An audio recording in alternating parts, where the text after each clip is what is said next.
लेकिन उसका संग मत करना, क्योंकि उसके जीवन में वास्तविकता नहीं है। कौड़ी लागे लड़ी मरे, कथनी कथे 50। इसलिए यो वित्तम अभिपद्यन्ते सम्यक्त्वं ते सुदुर्लभम द्रुह्यत प्रैति तत्प्राहु प्रतिकूलम यथा तथम। क्योंकि जो लोग द्रोह करते हैं उन्हीं को धन प्राप्त होता है, ऐसा लोग कहते हैं। मिला हुआ धन भी प्रकारांतर से प्रतिकूल ही होता है। अब आगे की बात कह रहे हैं व्यास जी। युधिष्ठिर के काल तक की तो ये बात नहीं थी, पर भगवान व्यास त्रिकालदर्शी हैं। वे कह रहे हैं धन के लोभ से भ्रूण हत्या जैसा पाप लोग करने लग जाएंगे। आगे चलकर गर्भ हत्या, भ्रूण हत्या जैसा भयंकर पाप धन के कारण होगा। हम आपसे पूछते हैं, जिन हॉस्पिटलों में गर्भपात का दुष्कर्म होता है, किस लिए होता है? लिंग परीक्षण किस लिए होता है? भ्रूण हत्या किस लिए होती? धन के लिए होती है। निरपराध जीव की गर्भ में ही नृशंस हत्या कर दी जाती है। एक बार वृंदावन में हाडा कुटीर में पूज्य स्वामी जी का प्रवचन हो रहा था, हम भी सुनने के लिए गए। उस दिन तो स्वामी जी पता नहीं किसी ने क्या उनको सुना दिया हो, भगवान जाने, बार बार कहते रहे जो माता अपना गर्भ नष्ट कराती है वो माता नहीं, डाहिन है, डाहिन डाहिन है। महाराज बहुत दुखी थे स्वामी जी महाराज। ब्रह्म हत्या से भयंकर पाप गर्भ हत्या का है। आज यदि यह विचार कर लिया जाए कि जिस घर में गर्भ हत्या न हुई हो हम उसी का पानी पिएंगे, तो शायद ऐसे घर खोजने में कठिनाई से प्राप्त होंगे।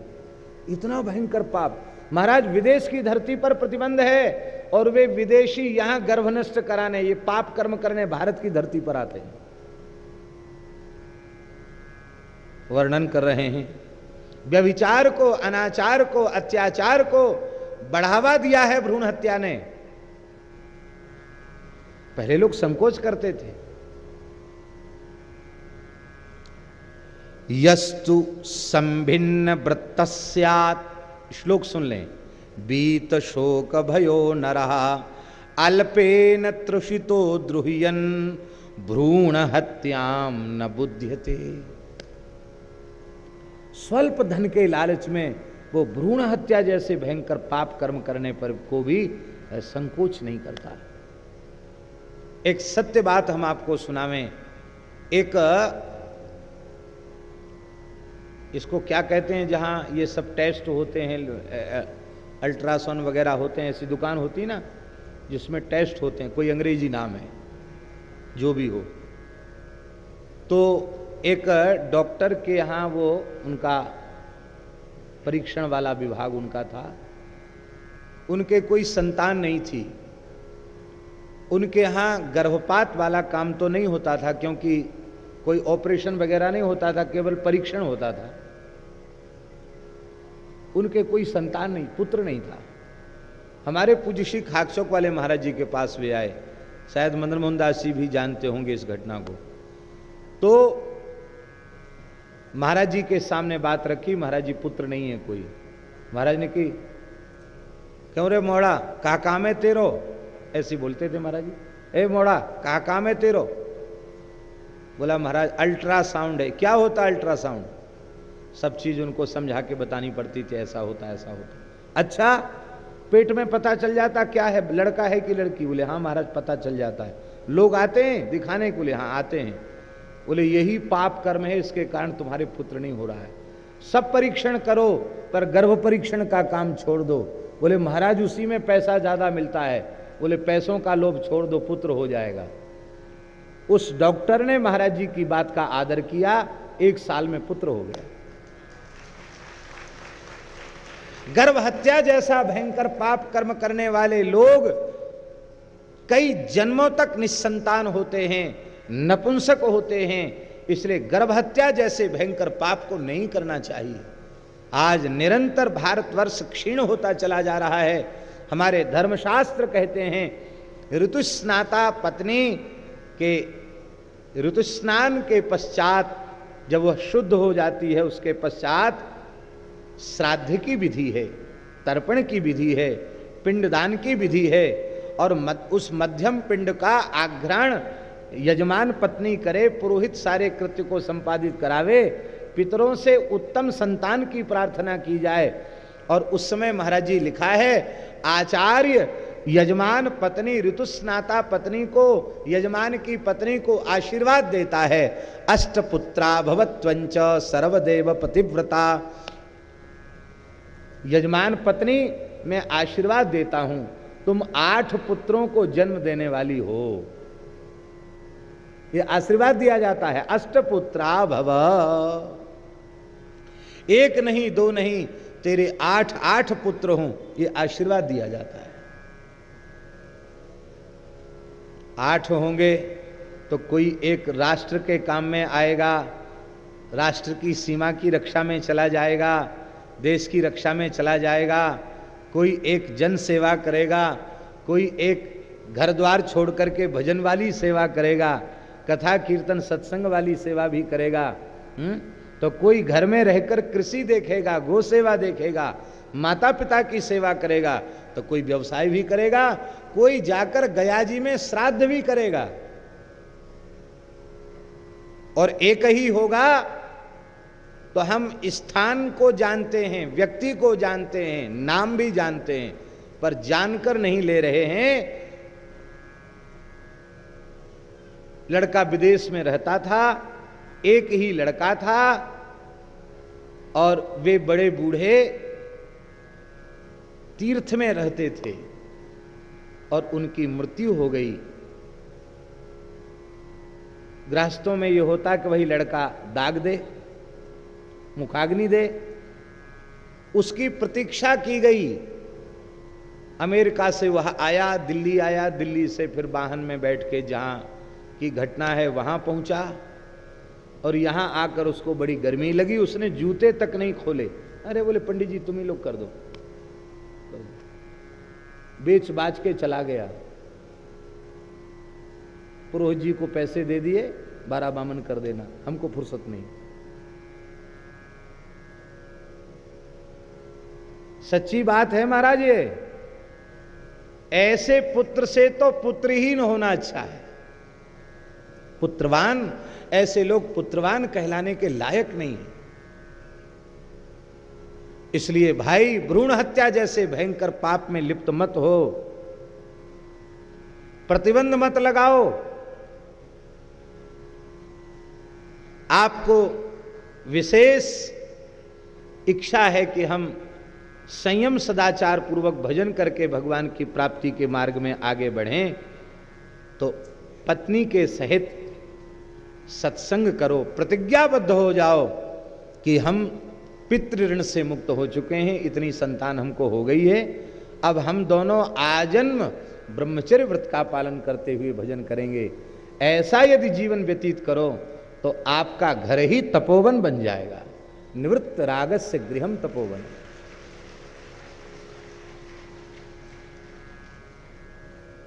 लेकिन भ्रूण हत्या जैसे भयंकर पाप हो रहे हैं।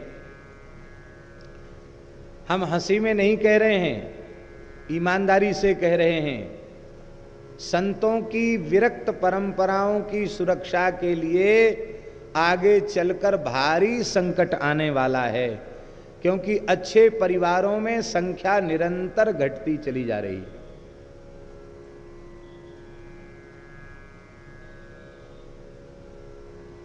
खुद तैयार करें तो उनकी साधुता चली जाए, खुद तैयार कर नहीं सकते, किया कराया लाना पड़ेगा,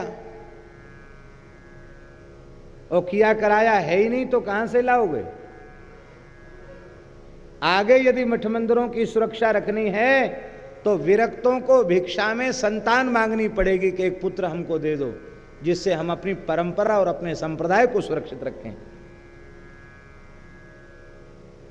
इसलिए संसार में आकंठ रचे पचे लोग, फंसे हुए लोग, बंधे हुए लोग, उनको त्याग, तपस्या और विरक्ति का मार्ग दिखाने के लिए, ज्ञान का उपदेश करने के लिए कुछ श्रेष्ठ सदाचारी विरक्त महापुरुष इस देश में रहे आवें, इसकी महती आवश्यकता है। 1 लाख व्यक्ति बंधे हुए बैठे हों और एक व्यक्ति बंधन से मुक्त है तो वह 1 लाख का बंधन खोल सकता है, 1 लाख से ऊपर लोगों का भी बंधन खोल सकता है। इसलिए संसार में बंधे हुए लोग, इनको खोलने के लिए जिनका जीवन अत्यंत पवित्र है, ऐसे स्वरूप और स्वभाव दोनों से जो विरक्त हैं, ऐसे महापुरुषों की राष्ट्र को सदा सर्वदा आवश्यकता रही है और यदि राष्ट्र को, धर्म को बचाना है तो आगे भी रहेगी।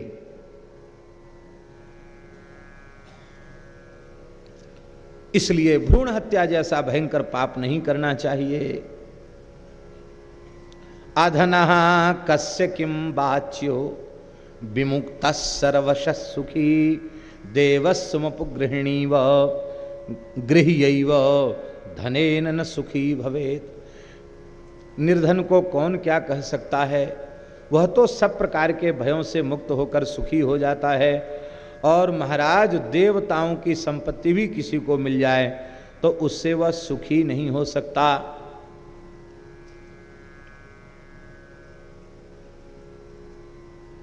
अन्न की, धन की, सारी वस्तुओं की सफलता किसमें है? व्यास जी कहते युधिष्ठिर, यज्ञ में ही अन्न की सफलता है, यज्ञ में ही धन की सफलता है। इसलिए परमात्मा ने यज्ञ के लिए ही यज्ञाय सृष्टानि धनानि धात्रा, यज्ञाय सृष्टः पुरुषो रक्षिता च, तस्मात् सर्वं यज्ञ एवोपयोज्यम धनम न कामाय हित प्रशस्तम। भगवान व्यास कह रहे हैं इसलिए, अच्छा, अन्न और धन इसकी सार्थकता यज्ञ में है। इस यज्ञ में अपने सर्वस्व का समर्पण करके सार्थक करने के लिए ही परमात्मा ने मनुष्य की सृष्टि की। वह विवेक पूर्वक पेड़ पौधा, लकड़ी, औषधियां सबका यज्ञ में प्रयोग करें। कोई भी ऐसा काष्ठ नहीं है जिसका यज्ञ में प्रयोग ना होता हो। आप लोग कहेंगे गलत है, फिर पंडित जी लोग क्यों लिखते कि आम की समिधा,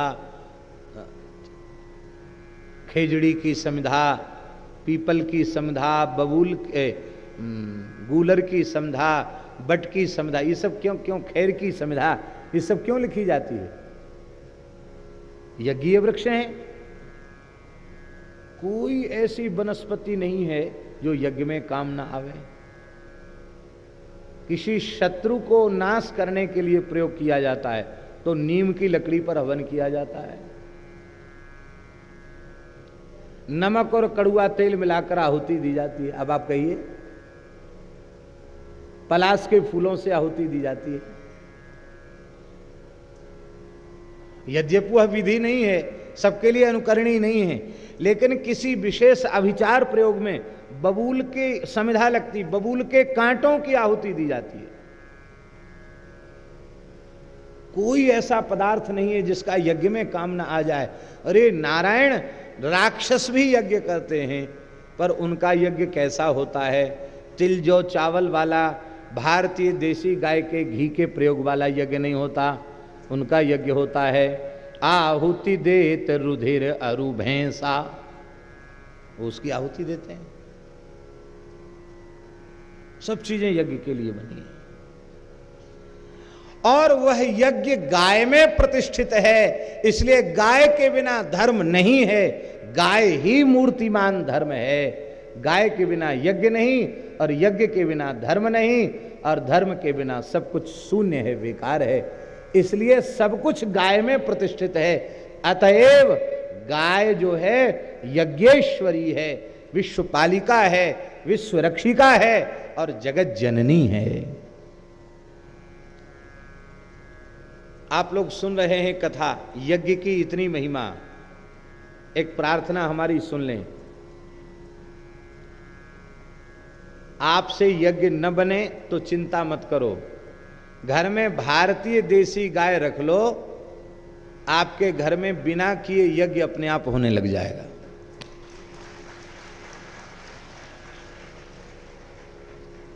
बिना यज्ञ किए यज्ञ होने लग जाएगा।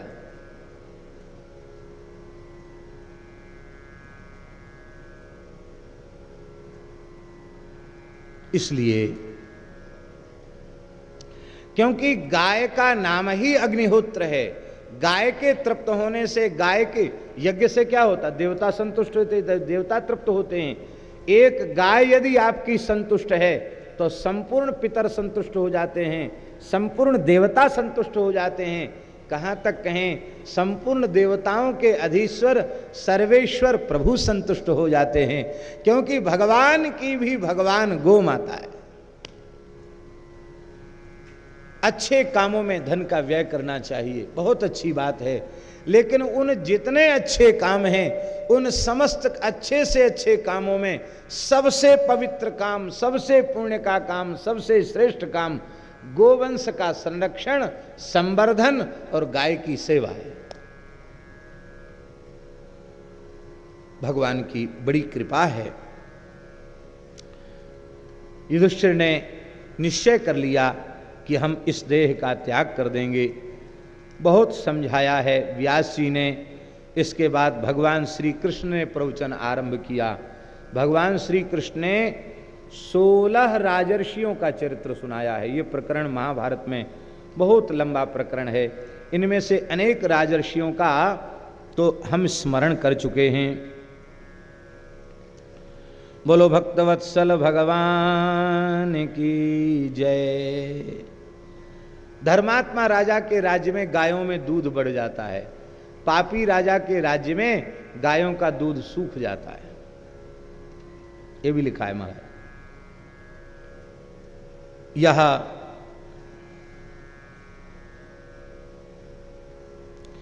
रंतिदेव का वर्णन किया है अनेक राजाओं में, उन सबको हम नमस्कार कर रहे हैं। रंतिदेव का वर्णन किया है। रंतिदेव निष्काम भाव से उन्होंने संपूर्ण जीव जगत की सेवा की, निष्काम भाव से वे सेवा में लगे हुए हैं और उन्होंने भगवान से प्रार्थना की। इस पुण्याह वाचन में ब्राह्मण भी इस मंत्र का प्रयोग करते हैं, यह प्रार्थना करते हैं। ये मूल श्लोक महाभारत ग्रंथ का है।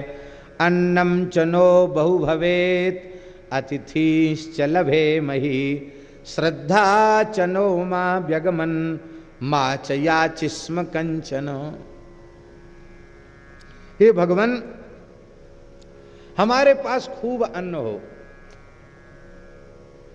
अन्नम च नो बहु भवेत, अन्न के भंडार भरे रहें।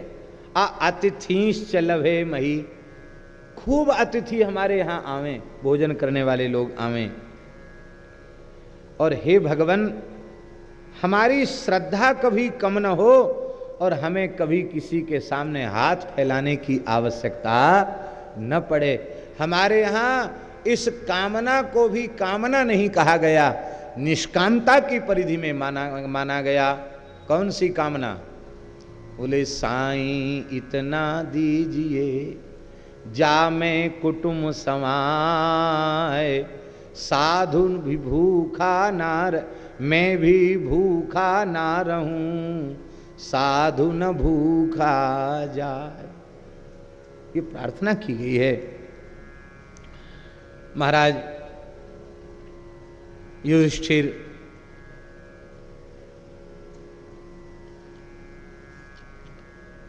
विराजे हैं हस्तिनापुर में। कल आप लोगों ने श्रवण किया, 16 वृषभों से जुते हुए रथ में विराजमान होकर के वे हस्तिनापुर पधारे हैं। प्रजा ने दीपावली मनाई है। दीपावली नहीं थी पर बिना दीपावली के दीपावली मनाई है। मंगल कलश सजे हुए हैं, तोरण पताका वंदनवार सजे हुए हैं। ब्राह्मणों ने सत्कार किया है और वे आकर के अपने बड़े बूढ़ों को प्रणाम करके दिव्य पवित्र आसन पर विराजमान भये हैं। और उस समय ब्राह्मणों ने युधिष्ठिर की स्तुति की है।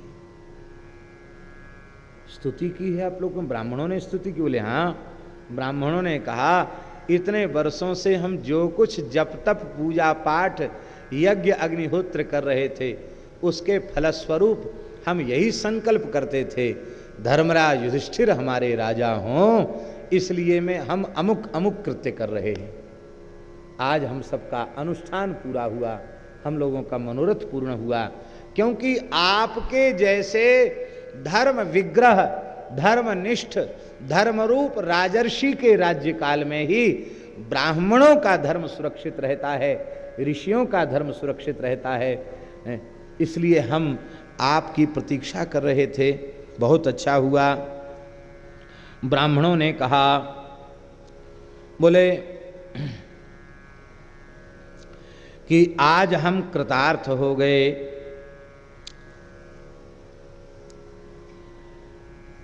पुण्याहवाचन हुआ, महाराज दसों दिशाएं प्रतिध्वनित हो गईं। ब्राह्मण अलग अलग वेद की संहिताओं का पाठ करते हुए स्वस्ति वाचन कर रहे हैं, युधिष्ठिर को आशीर्वाद दे रहे हैं। युधिष्ठिर विनम्र भाव से हाथ जोड़ करके बैठे हैं। आज सब हर्षित हैं, भगवान बहुत प्रसन्न हैं। मेरे युधिष्ठिर को ब्राह्मणों की इतनी कृपा प्राप्त भई है। देखो भाई, ध्यान से सुनो, ब्राह्मणों की कृपा जिसे प्राप्त होती है उसी को भगवान की कृपा प्राप्त होती है।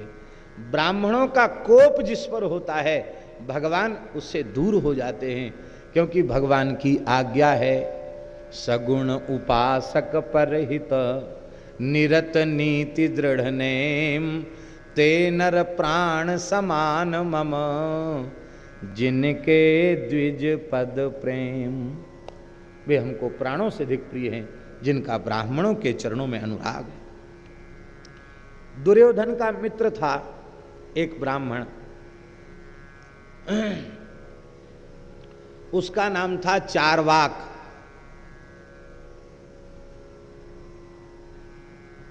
आस्तिक दर्शन है ना, ऐसे ही नास्तिक दर्शन का प्रणेता है चारवाक,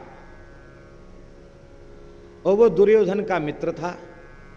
दुर्योधन कलयुग का अवतार है, इसका मतलब नास्तिक सिद्धांत का प्रणेता चारवाक वो कलयुग का दोस्त है, कलयुग का मित्र है।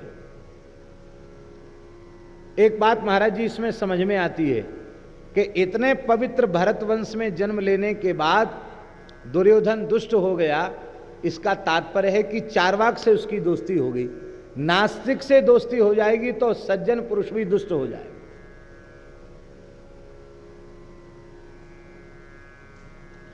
चारवाक का सिद्धांत बड़ा विचित्र है महाराज।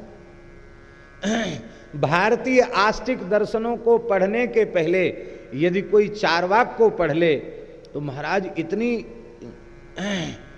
युक्तियां उसने अपने मत के पोषण में दी हैं कि यदि आप पहले चारवाक पढ़ लो तो आपकी धर्म और ईश्वर में अश्रद्धा हो जाएगी।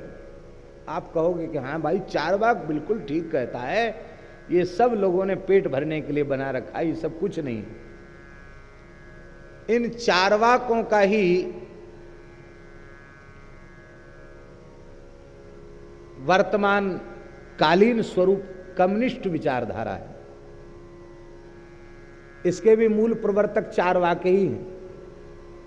सब तरह की विचारधाराएं इस देश में चलती हैं।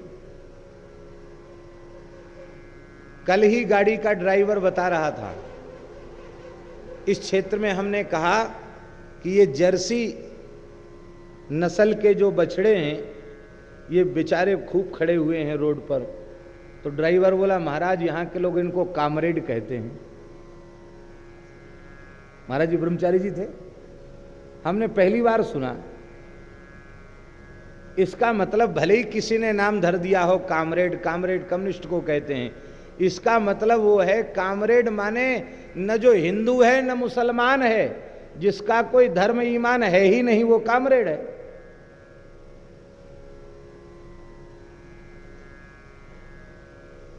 ऐसे व्यक्ति को कामरेड कहा जाता है।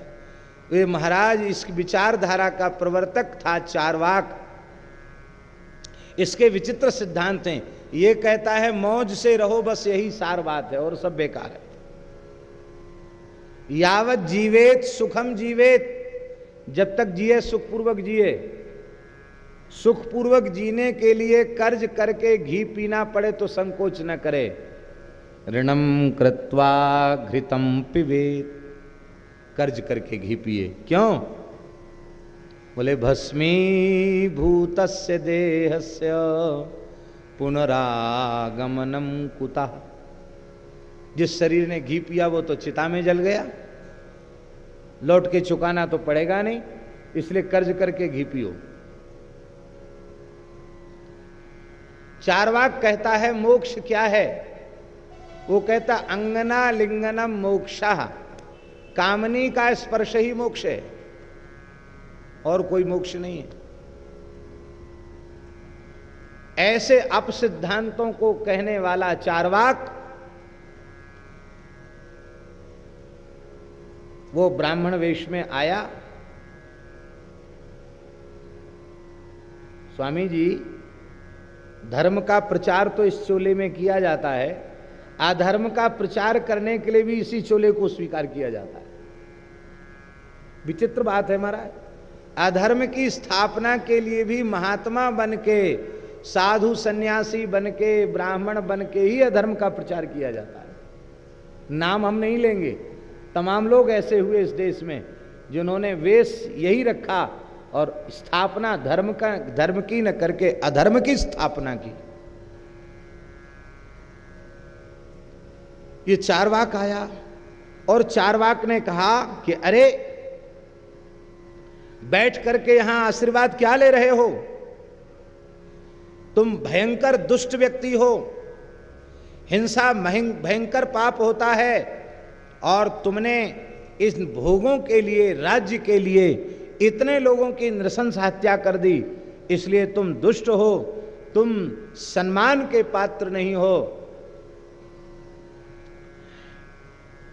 घातयित्वा गुरुंश्चैव मृतम श्रेयो निजीवितम। कहते तुम्हारा तो मर जाना अच्छा है, तुम्हारा जिंदा रहना अच्छा नहीं है। अपने खानदान के लोगों को खत्म करवा दिया, अब यहां बैठ करके ब्राह्मणों से स्तुति करवा रहे हो। विचार कीजिए, इतने भरी सभा में जहां भगवान श्री कृष्ण हो, इतने ब्राह्मण हो, लाखों ब्राह्मण हो, उनके बीच में कोई इस प्रकार से एक सम्मानित महापुरुष से कहे, कौन सहन करेगा? धन्य है युधिष्ठिर की ब्राह्मण भक्ति। युधिष्ठिर ने चरणों में प्रणाम किया, हाथ जोड़कर वह रोने लगे। बोले मैं अपने सारे दोष को तो पहले से ही स्वीकार कर रहा हूं, पर मैं आप ब्राह्मणों का दास हूं, हमसे जो अपराध बना है उसके लिए हमें क्या प्रायश्चित करना चाहिए? यदि आप हमें मरणांत प्रायश्चित बतला रहे हैं तो उसको भी सहर्ष पालन करने के लिए हम तैयार हैं। आप प्रायश्चित बतावें। और कहा मेरे ऊपर बड़ी विपत्ति आ गई, हे ब्राह्मणों प्रसन्न हो जाएं, आप हमारे ऊपर धिक्कार न करें, हमें प्रायश्चित बतावें। ब्राह्मणों ने देखा कि अरे ये कौन है जो धर्मराज को गाली दे रहा है। ब्राह्मणों ने देखा, अरे ये तो चार्वाक है, ये चाहता है कि युधिष्ठिर धर्म भीरू हैं, इनकी निंदा करने से ये प्राण त्याग देंगे, और जब युधिष्ठिर जैसा धर्मात्मा राजा नहीं होगा तभी तो चार्वाक मत का प्रचार प्रसार होगा, यही ये चाहता है। उन ब्राह्मणों ने हुंकार किया और हुंकार करते ही चार्वाक जलकर जले हुए ठूंठ की तरह गिर पड़ा। इसका मतलब है अभी धर्मराज युधिष्ठिर का चक्रवर्ती पद पर अभिषेक नहीं हुआ, लेकिन इसके पहले ही उन्होंने चार्वाक को जला दिया। धर्मात्मा राजा सत्ता स्वीकार करता है, उस सत्तासीन होने के पहले ही अधर्म रूपी चार्वाक को जलाकर भस्म कर देता है। आज यह कार्य संपन्न हुआ और कहा महाराज ये ब्राह्मण नहीं, ये तो चार्वाक है, ये अपना ब्राह्मणा ऊचुहु एष दुर्योधन सखा चार्वाको नाम राक्षसः परिव्राजक रूपेण हितम तस्य चिकीर्षति।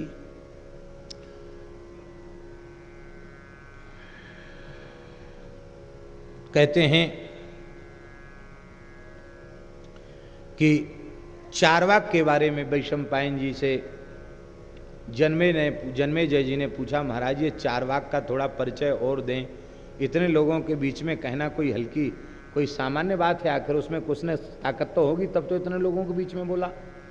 तब चारवाक का इतिहास सुनाया कि इस चारवाक ने कठोर तपस्या की थी। पहले नास्तिक मत का प्रचार करने के लिए भी तपोबल की जरूरत है।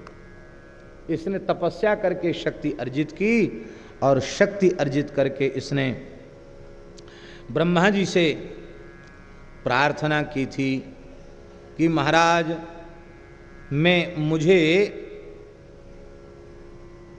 यह वर दो कि मुझे कभी किसी से भय न हो, हम अपनी बात सबके बीच में जाकर कह सकें और लोग हमारी बात माने, ऐसा वर हमको दो।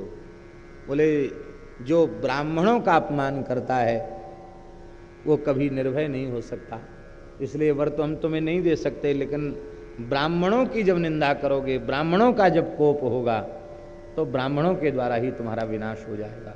आज इस चारवाक का विनाश ब्राह्मणों के हुंकार से हुआ। अब आज एक महोत्सव हो रहा है, बड़ा भारी महोत्सव है। साक्षात भगवान धर्मराज युधिष्ठिर के रूप में आज सिंहासनासीन हो रहे हैं। महाराज जी लिखा है, धर्मराज युधिष्ठिर के राज्याभिषेक की कथा को सुनकर के व्यक्ति किसी जन्म में भी दरिद्र नहीं होता है, पापी नहीं होता है, वो धर्मात्मा बन जाता है। गर्भिणी माता धर्मराज युधिष्ठिर के अभिषेक का श्रवण करें, उसके गर्भ में जो जीव स्थित है वो धार्मिक हो जाता है। इतना महाराज महात्म्य है। कहते हैं कि सोने से जगमगाता हुआ एक सुंदर आसन प्रदान किया है और भगवान ने कहा है, धर्मराज आप इस पर विराजमान हो जाइए। भगवान सामने बैठे हैं, भगवान की ओर मुख करके धर्मराज युधिष्ठिर विराजमान हो गए हैं। युधिष्ठिर मध्य की चौकी पर विराजमान हैं, भीमसेन और अर्जुन अलग अलग मणिमयी चौकियों पर, पीठों पर विराजमान हैं, और हाथी दांत के और स्वर्ण के बने हुए सिंहासन पर नकुल सहदेव के मध्य श्री कुंती माता विराजमान। दाहिनी ओर नकुल जी हैं और बाईं ओर सहदेव जी हैं। अपने दोनों छोटे पुत्रों को जैसे अंक में भरे माता कुंती विराजमान हैं। युयुत्सु, संजय, गांधारी, महात्मा विदुर, धृतराष्ट्र अलग अलग आसनों पर विराजमान हैं। सबसे पहले श्री युधिष्ठिर ने श्वेत पुष्प का स्पर्श किया है, स्वस्तिक का स्पर्श किया है, अक्षत का स्पर्श किया है, भूमि का स्पर्श किया है, स्वर्ण का स्पर्श किया है, रजत का स्पर्श किया है और मणि का स्पर्श किया है। ये पवित्र पदार्थ कहे गए हैं, इनका स्पर्श किया है। और इसके बाद पुरोहित जी को आगे करके संपूर्ण कुरुवंश की जो प्रकृति है, प्रकृति माने होता मंत्रिमंडल, क्या कहेंगे आज की भाषा में, निवर्तमान शासन तंत्र, यही कहेंगे ना महाराज जी, निवर्तमान शासन तंत्र। वो अपनी सत्ता को प्रवर्तमान शासन तंत्र के हाथ सौंपता है, तो उस सब ने युधिष्ठिर को प्रणाम किया। और इसके बाद भगवान की आज्ञा से महर्षि धौम्य जी ने यज्ञ वेदी बनाई। उस वेदी में पूर्व और उत्तर की ओर उसका जो कोण था वह नीचा था, क्योंकि पूर्व और उत्तर नीचा होना चाहिए, दक्षिण ऊंचा होना चाहिए, ये वास्तु है। महाभारत में वास्तु का खूब विवेचन है। तो इस प्रकार से उस सर्वतोभद्र नामक वेदिका पर उनको बिठाया, गाय के गोबर से लीपा, गोमूत्र का छिड़काव किया, उस चौकी पर, उस पीठ पर चौकी बिछाई, उस पर बाघंबर बिछाया। बाघंबर पर चक्रवर्ती राजा बैठ सकता है या विरक्त यति बैठ सकता है, सामान्य व्यक्ति को बाघंबर पर नहीं बैठना चाहिए। इस समय तो इस देश में बाघ ही समाप्त हो गए हैं, इसलिए बाघों का संरक्षण होना चाहिए, किसी भी जीव की हत्या नहीं होनी चाहिए। पर प्राचीन मठ मंदिरों में परंपराओं से आज भी सुरक्षित हैं और उन पर सब लोग नहीं बैठते हैं। या तो चक्रवर्ती राजा बैठे या कोई यतिराज बैठे, सामान्य साधु को भी नहीं बैठना चाहिए बागंबर पर, यतिराज को ही विराजमान होना चाहिए। विधि है, उस पर बैठे हैं। द्रौपदी को निकट बिठाया है और फिर यज्ञ वेदी में अग्नि स्थापन हुआ है, कुशकंडिका पूर्वक विधिवत अग्नि स्थापन हुआ है। ब्राह्मणों ने, ऋषियों ने मंत्रोच्चारण किया है, विधिवत आहुति दी गई हैं। और इसके बाद जब संपूर्ण देव पूजन हवन कर्म संपन्न हुआ है, इसके बाद धन्य है महाराज युधिष्ठिर को, स्वयं भगवान श्री कृष्ण पांचजन्य शंख लेकर अभिषेक कर रहे हैं। आज तक सृष्टि के इतिहास में पांचजन्य शंख से किसी का भी अभिषेक संपन्न नहीं हुआ आज तक, युधिष्ठिर को छोड़ करके। ध्रुव जी के कपोल पर केवल स्पर्श कराया गया था, स्पर्श बालं कृपया कपोले। ध्रुव जी को केवल दाहिने कपोल पर स्पर्श कराया गया था। आज पांचजन्य शंख में दिव्य जल भर करके, तीर्थ जल भर के भगवान मंत्रोच्चारण कर रहे हैं और स्वयं भगवान युधिष्ठिर के मस्तक पर अभिषेक कर रहे हैं। बोलो भक्तवत्सल भगवान की, श्री धर्मराज युधिष्ठिर की जय जय श्री राधे। अनुज्ञातोऽथ कृष्णेन भ्रातृभिः सह पांडवैः पांचजन्याभिषिक्तस्य राजामृतमुखो भवत्। कहते हैं भगवान के हाथ से और पांचजन्य शंख के जल से जब अभिषेक युधिष्ठिर का हुआ तो युधिष्ठिर अमृत मुख हो गए। अमृत मुख माने उनका मुख अमृत के जैसा आह्लादक, आनंद को बढ़ाने वाला हो गया। उनके श्री अंग में और कमनीयता आ गई, लावण्य आ गया, तेजस्विता आ गई। और भगवान जिसका अभिषेक करें, पांचजन्य शंख से करें, उसमें पाप ताप संताप रह कहाँ सकता है। महाराज जैसे शरद पूर्णिमा का चंद्रमा, और वह भी सैकड़ों चंद्र एक साथ आकाश में प्रकाशित हो जाएं तो कितनी छटा होगी, ऐसी छटा युधिष्ठिर के मुखमंडल से प्रकट होने लग गई। ऐसा अद्भुत आह्लाद प्रजा को प्राप्त हुआ। कहते हैं दुंदुभी बजाई गई, नगाड़े बजाए गए और दिव्य वाद्य बजाए गए।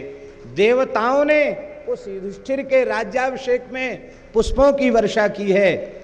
और महाराज जितने ब्राह्मण उत्सव में आए हैं, सुन लो, ब्राह्मणों के काम की बात है, जितने ब्राह्मण राज्याभिषेक में आए थे सबको युधिष्ठिर ने 1,000 स्वर्ण मुद्राएं दक्षिणा में प्रदान की हैं। बोलो वृंदावन बिहारी लाल। कितनी गिनती थी आप लोग पहले सुन चुके महाभारत कथा में। इंद्रप्रस्थ में जब सिंहासनासीन थे युधिष्ठिर, 10 लाख ब्राह्मण नित्य प्रसाद पाते थे सोने की थालियों में। कितने? 10 लाख ब्राह्मण एक साथ प्रसाद ग्रहण करते थे।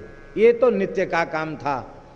और जब राजसूय यज्ञ हुआ युधिष्ठिर का, तो युधिष्ठिर का प्रबल विरोधी दुर्योधन स्वयं कह रहा है कि एक बार की पंगत में 10 लाख लोग बैठते थे, और जब पंगत पूरी भर जाती थी, पंगत हो जाती थी, तो शंख बजाया जाता था। इसका होता था कि हाँ भाई अब शंख बज गया, पाओ, जय लक्ष्मी नारायण की बोलो और पाओ, पाना शुरू कर देते। दुर्योधन कहता इस शंख की ध्वनि को हम सवेरे से लेकर रात तक लगातार सुनते रहते थे। माने 10-10 लाख लोग, कितना बड़ा पंडाल होगा, कितनी बड़ी जगह में बैठते होंगे, कितने लोग परोसने वाले होंगे। महाराज विलक्षणता की बात है।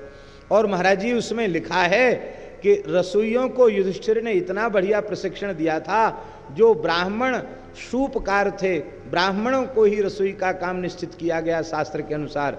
वे ब्राह्मण देवता, ब्राह्मण का रसोइया, ब्राह्मण क्षत्रिय का रसोइया, ब्राह्मण वैश्य का भी रसोइया, और इतर वर्णों के लिए अपने अपने वर्ण के व्यक्ति को रसोई बनाने के लिए बुला लेना चाहिए। ये धर्मशास्त्र की व्यवस्था है। राजस्थान में तो महाराज माने रसोइया, और महाराज कौन होगा? बोले ब्राह्मण ही होगा, दूसरा कोई होगा नहीं महाराज। अब ये परंपरा खत्म हो गई। अब तो रसोइया होना चाहिए चाहे जो हो।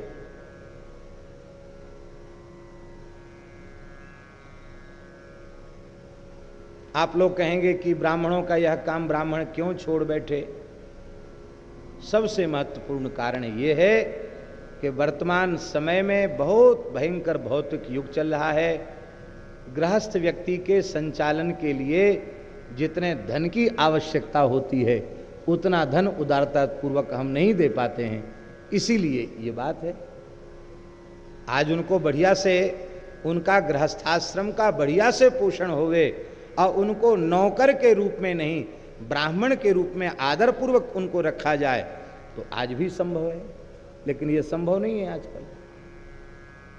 इसलिए न तो पूजा पाठ के लिए ब्राह्मण मिल रहे हैं, न रसोईया के लिए ब्राह्मण मिल रहे हैं। अरे महाराज, पूजा के लिए नहीं मिल रहे हैं। ठीक से स्वस्ति वाचन बोले ऐसे ब्राह्मण भी मिल जाएं तो सौभाग्य समझो कि हमको इतने अच्छे ब्राह्मण मिल गए। ये स्थिति हो रही है। ये स्थिति इसलिए हो रही है कि समाज ब्राह्मणों का आदर करना भूल गया। इसलिए जो बेचारे पांडित्य कर्मकांड आदि से अपना निर्वाह करने वाले हैं वे सोचते चलो हमारी तो गुजर बसर हो गई, पर हमारी संतान को आधुनिक दौड़ में आगे बढ़ना है तो इन सब पूजा पाठ से कुछ होगा नहीं, तो वो अपने को ईसाई स्कूल में पढ़ा रहे हैं तो कोई अंग्रेजी स्कूल में पढ़ा रहे हैं। संस्कृत के पंडित ही अपनी संतान को संस्कृत नहीं पढ़ा रहे हैं। इसलिए सारे समाज का कर्तव्य है और श्रीमंत लोगों का विशेष कर्तव्य है कि उन्हें इस प्रकार के विद्वानों को तैयार करने के लिए उदारता पूर्वक धन का व्यय करना चाहिए और ऐसे सुंदर व्यवस्थित विद्वान ब्राह्मण तैयार हों, ऐसा कार्य करना चाहिए। तो महाराज सबको इतनी दक्षिणा प्रदान की है और इसके बाद सबने अभिषेक किया है। भगवान के बाद ऋषियों ने, मुनियों ने, सब ने अभिषेक किया है। और जैसे भाषण होता ना, प्रथम भाषण राजा का, धर्मराज का प्रथम भाषण, धर्मराज ने कहा है कि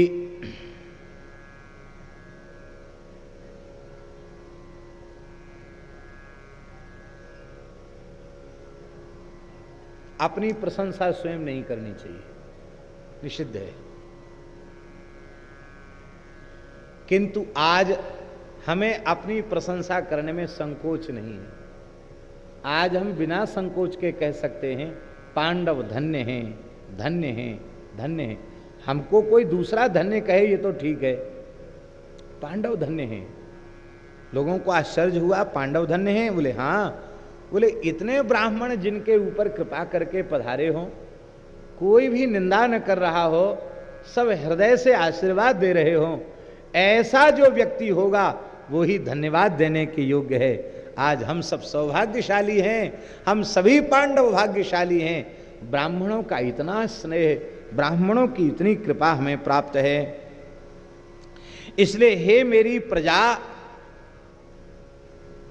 हम आप सबसे निवेदन कर रहे हैं, हम राजा नहीं हैं, हमारे राज्य के राजा तो ये तपोधन ब्राह्मण हैं, हम इनके सेवक हैं।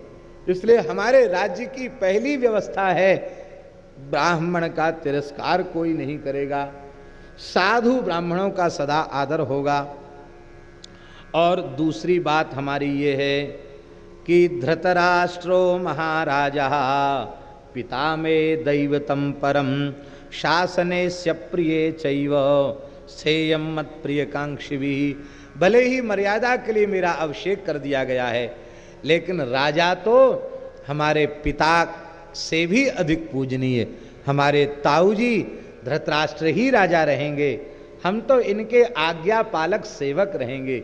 इसलिए हमारी प्रार्थना है कि जितने सेवक हैं, जितने मंत्री हैं, वे मुझे नहीं, धृतराष्ट्र हमारे ताऊ जी को ही राजा मानकर जैसे पहले आज्ञा का पालन करते आए हैं, आज भी आज्ञा का पालन करें। आज बहुत दुखी थे धृतराष्ट्र, क्योंकि उनका एक पुत्र भी जीवित नहीं बचा, लेकिन धर्मराज के इस आदर को वे भी सहन नहीं कर सके, बालक की तरह रो पड़े और उन्होंने युधिष्ठिर को आशीर्वाद दिया। आज मुझे अपने 100 पुत्रों के समाप्त होने का दुख नहीं है। जिसने कभी न्याय किया ही न हो पांडवों के प्रति, धन्य है धर्मराज, उस धृतराष्ट्र के प्रति तुम्हारा ऐसा आदर भाव। धन्य है। इसी को साधुता कहते हैं, इसी को सज्जनता कहते हैं। कहा देखो मैं ज्ञाति वध करने के बाद भी जीवित हूं, क्यों जीवित हूं? युधिष्ठिर ने कहा हम अपने अंधे ताऊजी को देखकर जीवित हैं, मैं भी मर जाता लेकिन ताऊजी का फिर क्या होता? इसलिए हमारे आराध्य पूज्य ये ताऊजी हैं, इनकी सेवा शुश्रूषा में लगे रहना ये हमारा भी धर्म है, सबका धर्म है। और जो इनके प्रति अनुचित व्यवहार करेगा वह मेरे द्वारा दंडनीय होगा, युधिष्ठिर ने घोषणा की है। और इसके बाद युधिष्ठिर ने धृतराष्ट्र की आज्ञा लेकर के, महाराज आज्ञा दें, धृतराष्ट्र की आज्ञा लेकर युधिष्ठिर सारे कार्य करते हैं। बहुत ध्यान से सुने, संतों के लिए एक बात बता रहे हैं।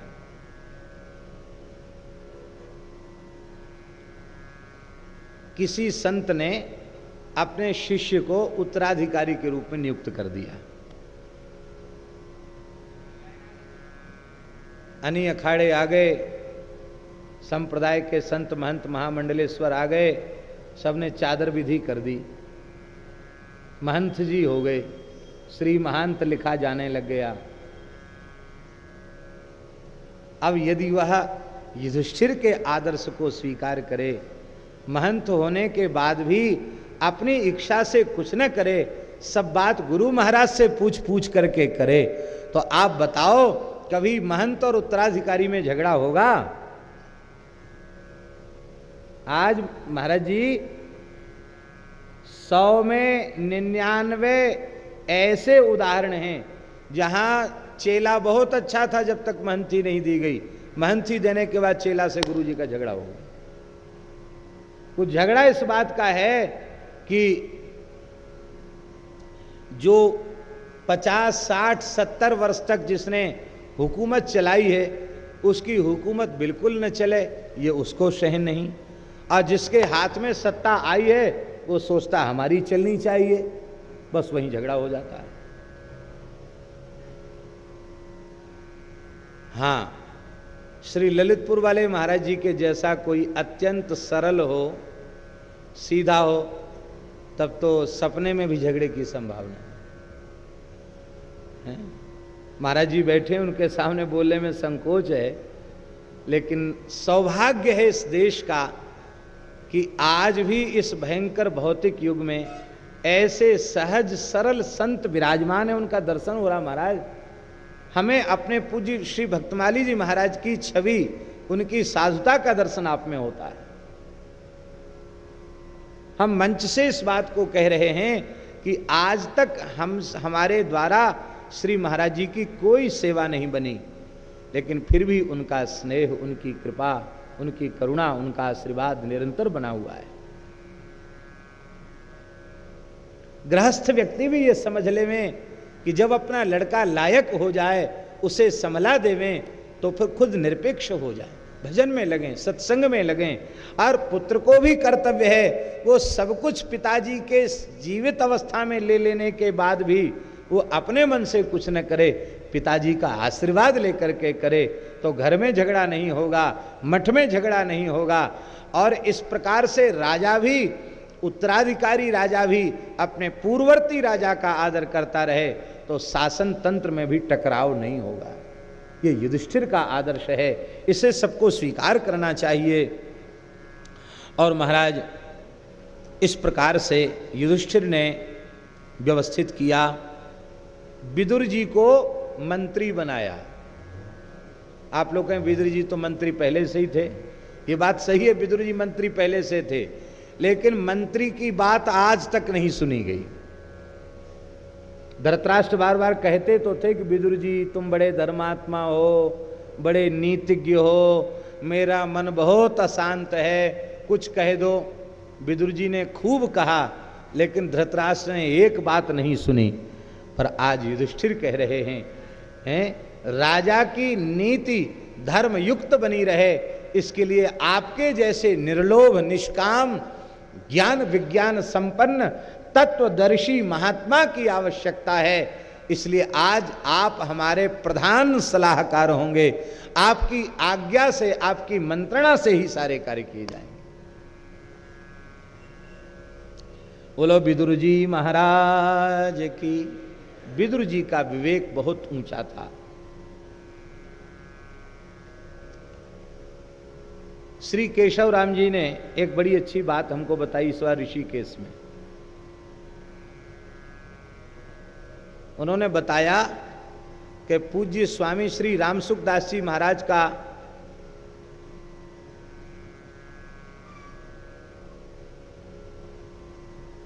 श्री स्वामी रामसुखदास जी महाराज के बारे में भृगु संहिता के विद्वान संभवतः होशियारपुर वाले पंडित जी से पूछा गया, तो उन्होंने उनके बारे में विचार किया। स्वामी जी तो ये सब ज्यादा प्रवृत्ति थी नहीं, तो उस समय भृगु संहिता में जो फलादेश आया स्वामी जी का, केशव राम जी बता रहे थे कि भृगु संहिता में फलादेश आया। उन्होंने कहा कि द्वापर में जो विदुर जी थे वे ही ज्ञान विज्ञान के प्रचार प्रसार के लिए, गीता के प्रचार के लिए इस वर्तमान युग में विदुर जी ही एक अंश से स्वामी रामसुखदास जी के रूप से धरती पर आए। केशव राम जी ने बताया कि ये भृगु संहिता में विदुर जी ही, ये विदुर जी का स्वरूप है। ये बात भृगु संहिता में स्वामी जी के बारे में आई। बहुत से लोग होंगे जिन्हें अविश्वास हो, पर हम तो बहुत विश्वास करते हैं। हमको तो कोई इससे भी बहुत आगे कह दे तो हमें विश्वास है, क्योंकि हम तो मानते हैं संत भगवंत में अंतर निरंतर नहीं। संत तो भगवत स्वरूप होते हैं। ये तो भगवान की विशिष्ट विभूति है। और उनकी जो सूक्ष्म विचार शक्ति थी, उनका जो विवेक था स्वामी जी का, उस विवेक का जब हम विचार करते हैं तो हमको लगता है कि हाँ, बात बिल्कुल पक्की है। द्वापर में जो विवेक विदुर जी का, इस सदी में वह विवेक श्री स्वामी रामसुखदास जी महाराज। एक बार हमसे उन्होंने स्वयं कहा, बोले स्वामी जी हम एक ही चिंता में निरंतर रहते हैं कि सरल से सरल साधन जीव के कल्याण का क्या है, बस यही चिंतन हमारे भीतर चलता रहता। इससे भी सरल क्या हो सकता, इससे भी सरल क्या हो सकता, जीवों का कल्याण बड़ी सरलता से कैसे हो। भैया ये चिंता तो ऐसे ही किसी संत के भीतर हो सकती, सबके भीतर कहाँ ये चिंता हो सकती। सब तो सोचते हमारा कल्याण कैसे हो, हमारी इच्छा की पूर्ति कैसे हो। ये बात सबके मन में कहाँ आती है। बोलो भक्तवत्सल भगवान की। विदुर जी को मंत्रणा, कर्तव्य निश्चय आदि के संधि, विग्रह, यान, आसन, द्वैधी भाव और समाश्रय, इन 6 कार्यों के लिए विदुर जी को नियुक्त किया। और महाराज जी कौन सा काम हुआ और कौन सा काम नहीं हुआ, कितना हो चुका है, कितना होना बाकी है, और नहीं हुआ तो क्यों नहीं हुआ, और देरी हुई तो क्यों हुई, ये सारा विभाग संजय को सौंपा गया। आप बड़े बूढ़े हो, बड़े बूढ़े को ही ऐसा विभाग देना चाहिए, क्योंकि वो सबको डांट डपट सकता है, बड़ा है ना। संजय जी को ये विभाग दिया गया। और सैनिकों की गणना ठीक ठीक रखना, उनके भोजन और वेतन में कभी कमी ना आ जाए, सैनिक खूब समृद्ध रहें, सुखी हों, उनका परिवार मौज से रहे, इसके लिए यह कार्य नकुल जी को सौंपा गया। इतना महत्वपूर्ण कार्य नकुल जी को दिया गया। शत्रुओं का मान मर्दन करने का कार्य, राष्ट्र को सुरक्षित रखने का कार्य, दुष्टों को दंड देने का कार्य अर्जुन को सौंपा गया। और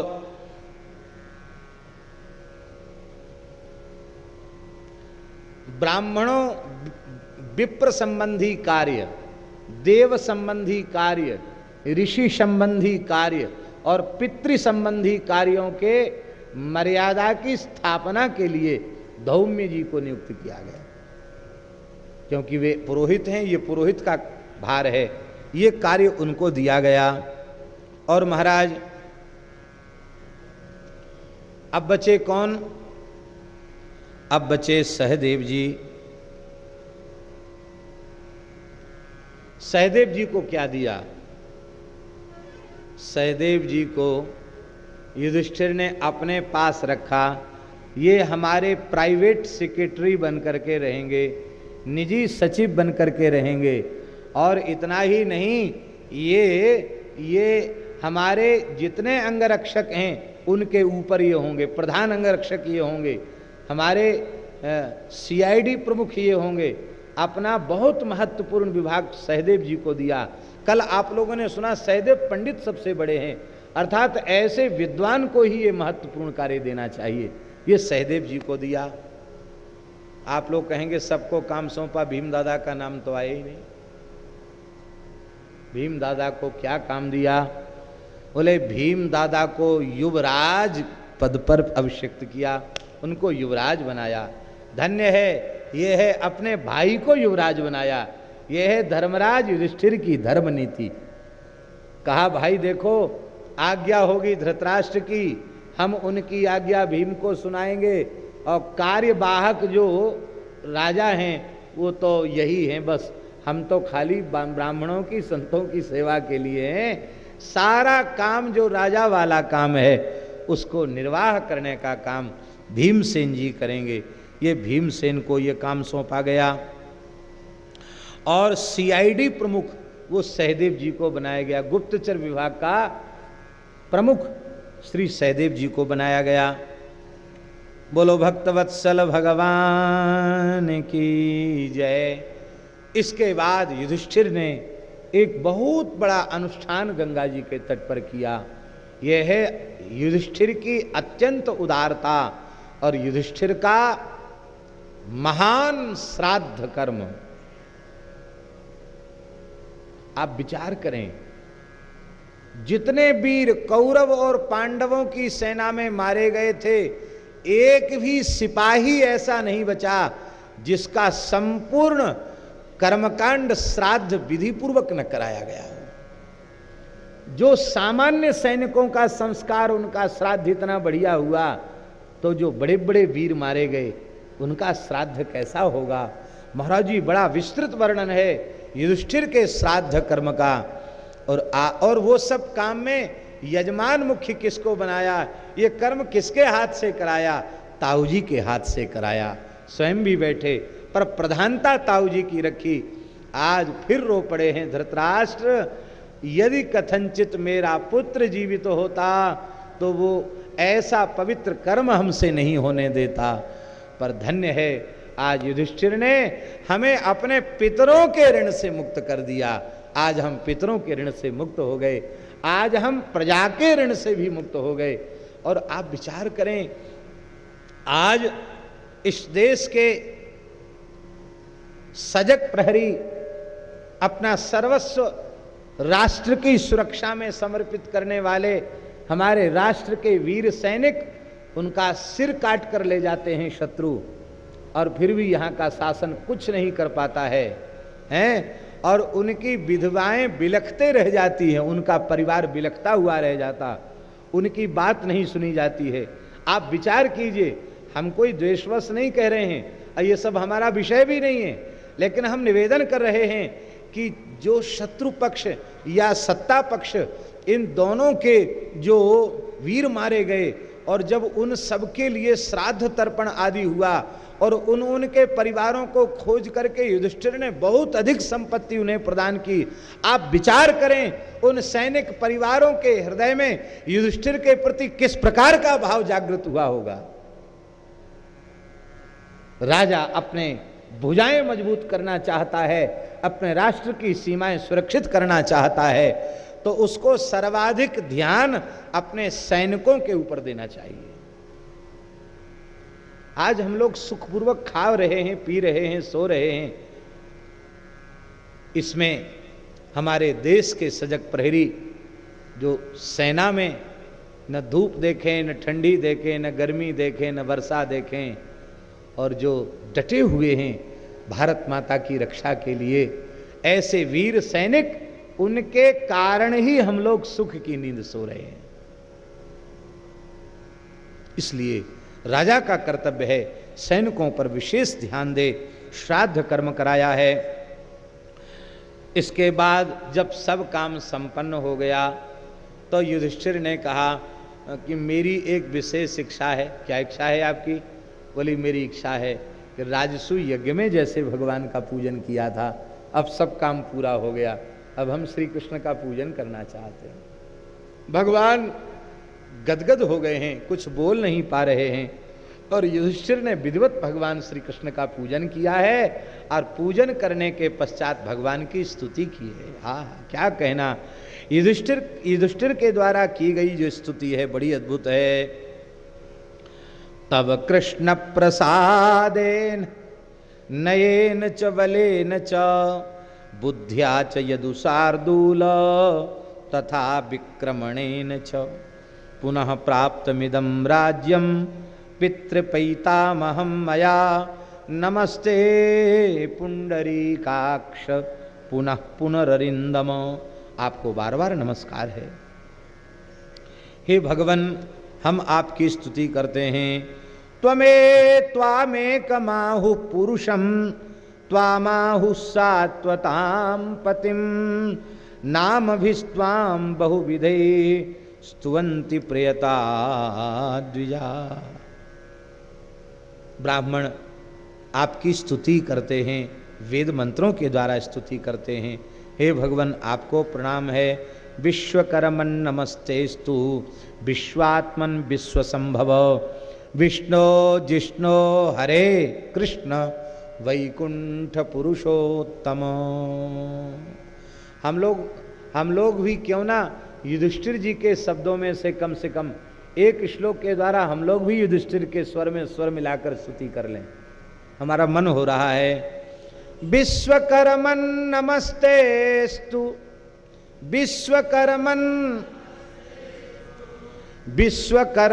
नमस्तेस्तु विश्वकर्मन् नमस्तेस्तु विश्वात्मन् विश्वसंभव विश्वात्मन् विश्वसंभव विष्णु जिष्णु हरे कृष्ण विष्णु जिष्णु हरे कृष्ण वैकुंठ पुरुषोत्तम वैकुंठ पुरुषोत्तम। भगवान का स्तवन किया है, भगवान प्रसन्न भय हैं। और महाराज कहते हैं इस स्तोत्र में भगवान के 100 नाम हैं, 100 नामों से भगवान का स्तवन किया है। एतन नाम शतम विष्णोः धर्मराजेन कीर्तितम या पठे शृणुयाद बापी सर्व पापई प्रमुच्यते।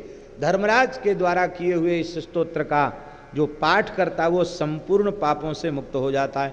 छोटा ही स्तोत्र है, केवल 17 श्लोक हैं, 17 श्लोक 18 श्लोक वाला स्तोत्र है। महाराज युधिष्ठिर ने स्तुति की है और इसके बाद सबको अलग अलग निवास दिया है।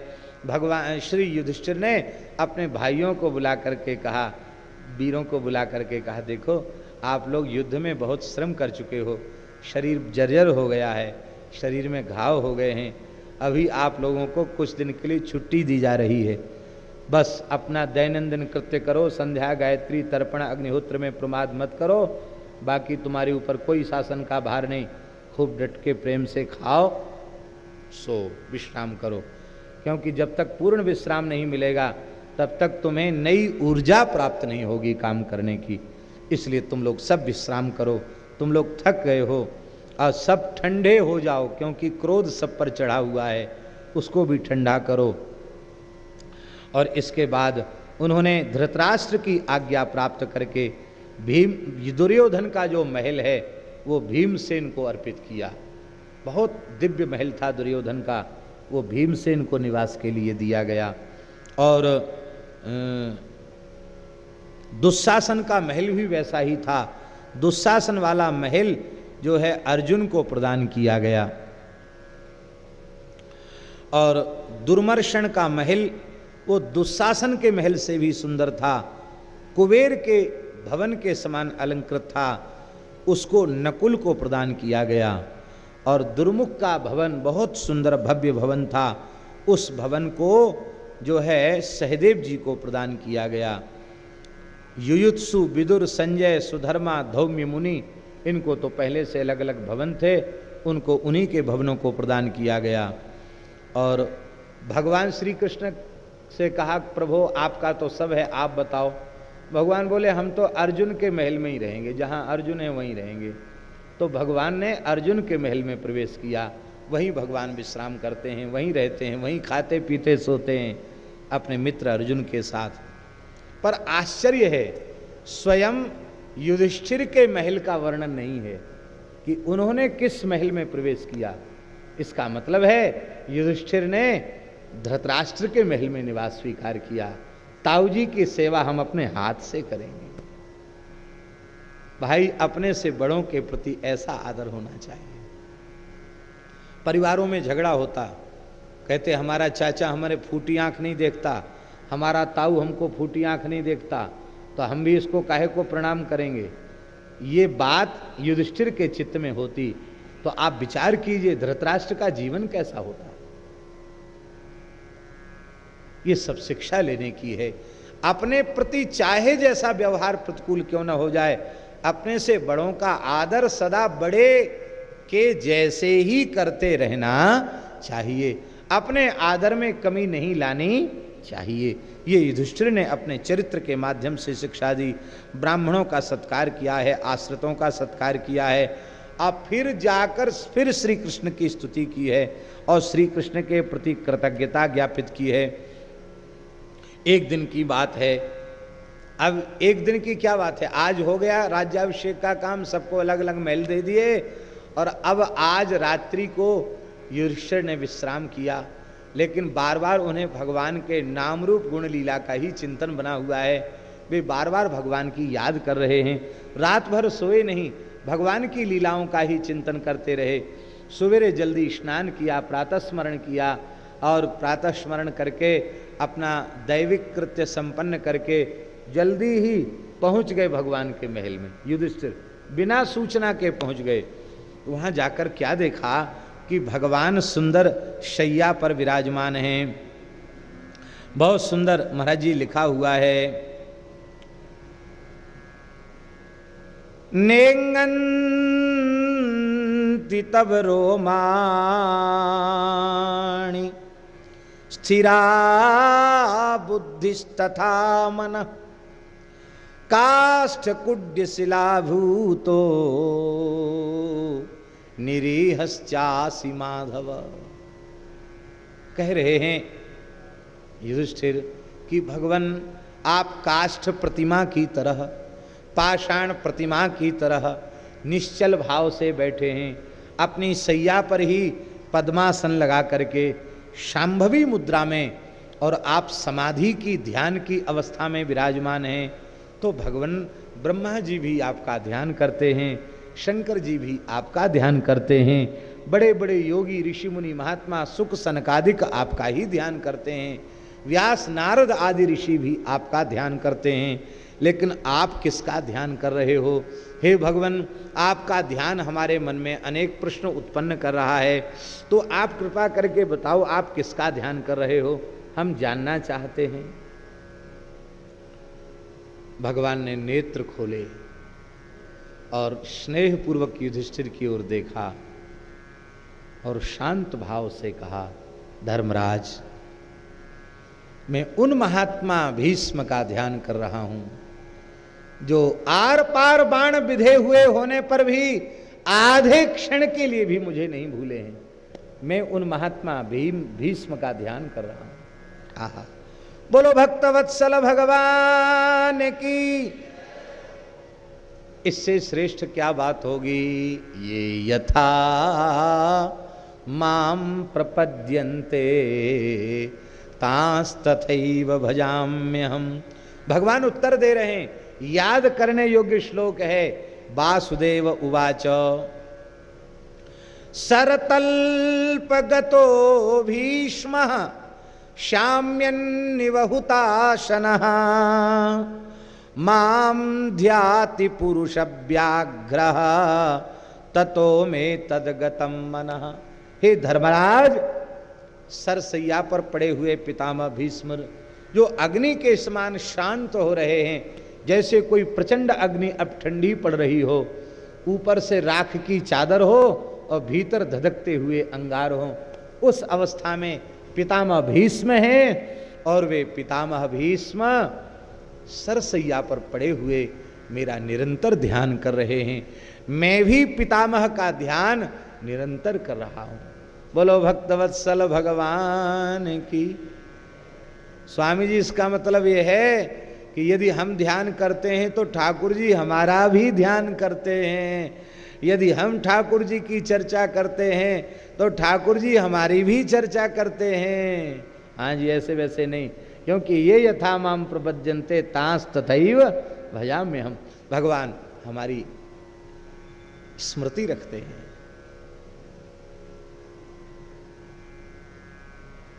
लोग सोचते हैं, क्या सोचते हैं? बोले अभी तो बहुत काम का भार हमारे सिर पर है। गृहस्थी लोग गृहस्थी का भार सोचते हैं, साधु लोग मठ मंदिर का भार सोचते हैं, अमुक संस्था का भार है, अमुक है तमुक है। अभी तो भजन की फुर्सत नहीं। कोई बढ़िया योग्य चेला मिलेगा तो उसको सब सौंप के फिर कहीं बढ़िया बगीचा बनाएंगे, उसमें एकांत कुटिया बनाएंगे, नीचे गुफा बनाएंगे, तलघर बनाएंगे, एक दो सेवक बाहर नियुक्त रहेंगे, साइन बोर्ड पर लिखा होगा महाराज जी से मिलने का समय सायंकाल 4 से 5 बजे तक। सेवकों को सिखाया जाएगा, कोई आए तो पूछना महाराज जी अनुष्ठान में है, नियम में है, मौन रहते हैं, किसी से बोलते नहीं है। यदि ऐसा किया जा रहा है तो बहुत अच्छी बात है, लेकिन होता यह है कि सुख सुविधा इकट्ठी करके जो भजन करना चाहता है वो भजन करने की बात भूल जाए, उससे भजन नहीं होगा। सुख सुविधा का, भोग विलास का भला भगवान के भजन से क्या लेना देना।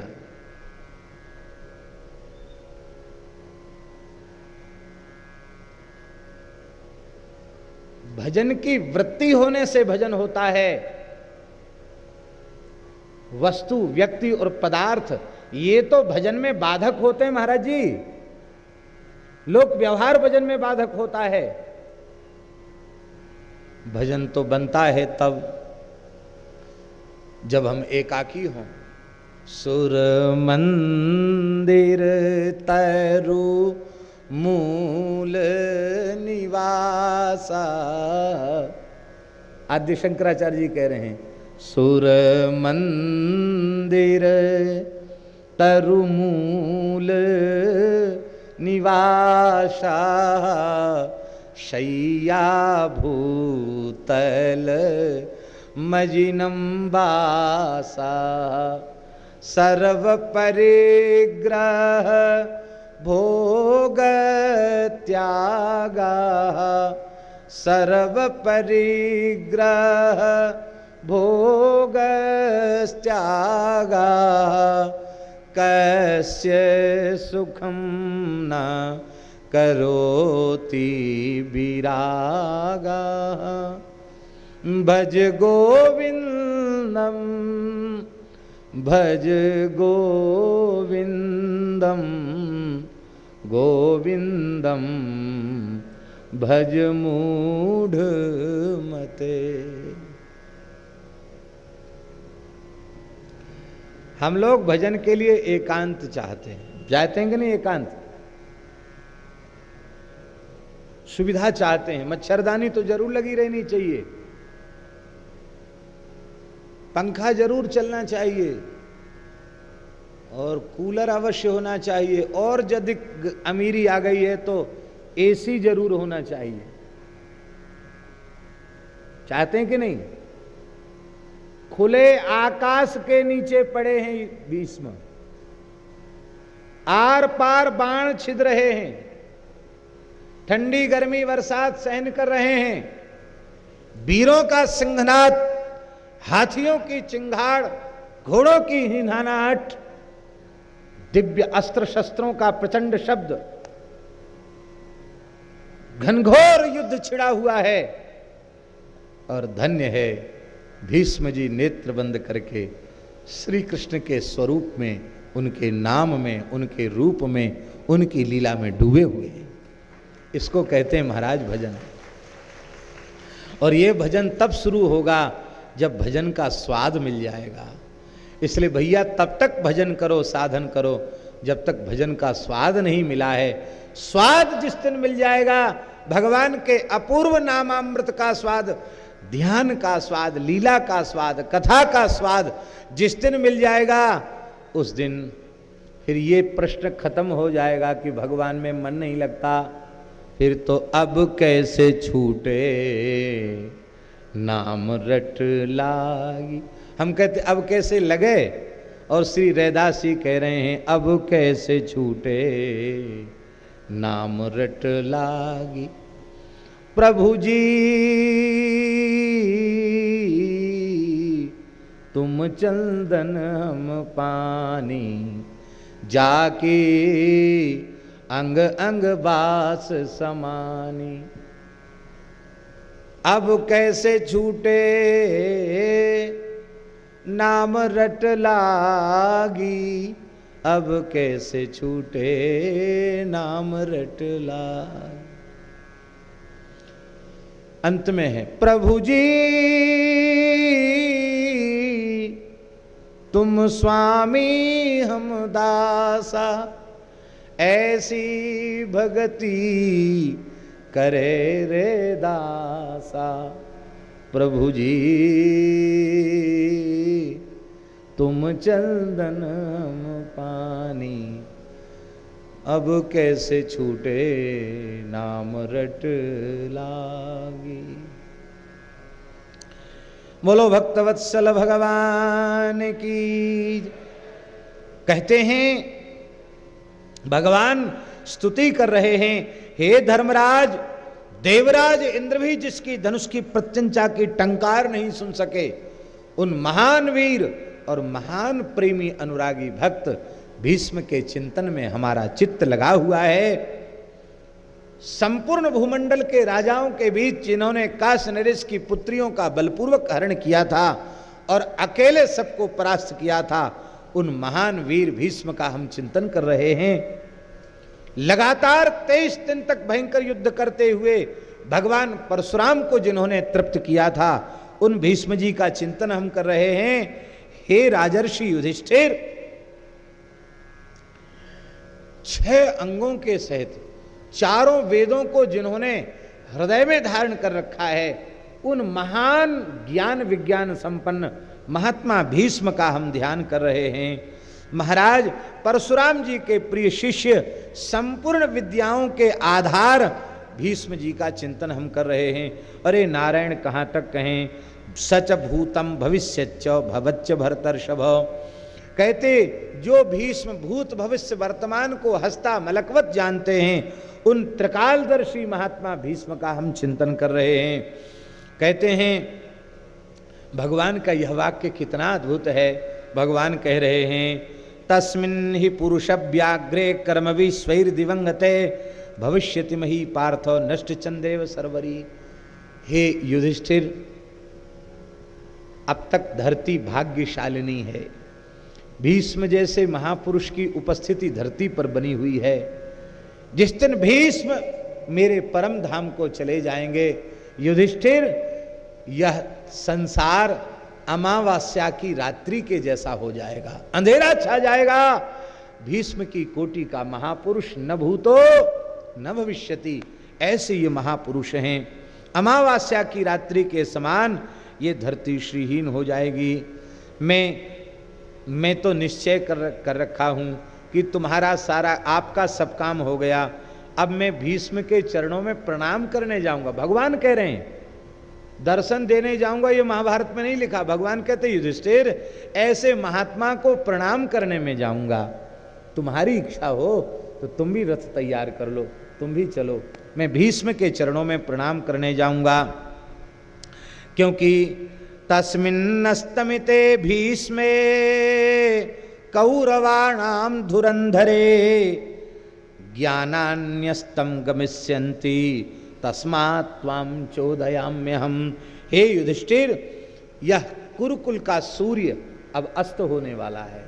यह केवल कुरुकुल का सूर्य अस्त नहीं हो रहा है, ज्ञान का सूर्य अस्त हो रहा है, निष्कामता का सूर्य अस्त हो रहा है, योग का सूर्य अस्त हो रहा है, ध्यान का सूर्य अस्त हो रहा है, शौर्य और वीर्य का सूर्य अस्त हो रहा है। इसलिए जब तक यह सूर्य अस्त न हो जाए तब तक इस महान सूर्य के वचन रूपी किरण का जो ज्ञान का प्रकाश है, उस प्रकाश को युधिष्ठिर हम लोग प्राप्त कर लें, ये हमारी इच्छा है। इसलिए हम तुम्हें प्रेरित कर रहे हैं। भगवान तो कहते कहते रो ही पड़े और युधिष्ठिर की भी दशा यही हो गई। तच्छ्रुत्वा वासुदेवस्य तथ्यम वचनमुत्तमं साश्रुकंठः सधर्मज्ञो जनार्दन उवाच। आंसू भराए कहने लग गए, बोले भगवान आप भीष्म जी के बारे में जो कहते हैं बिल्कुल ठीक कहते हैं।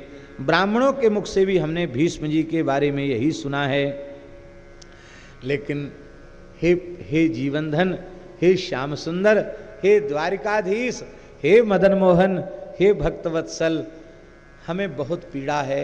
हम क्या मुंह लेकर भीष्म के पास जाएं? हम उनके पास जाने लायक नहीं रहे, अपना ये मुंह दिखाने लायक नहीं रहे। ऐसा कहकर युधिष्ठिर बिलख बिलख कर रोने लगे।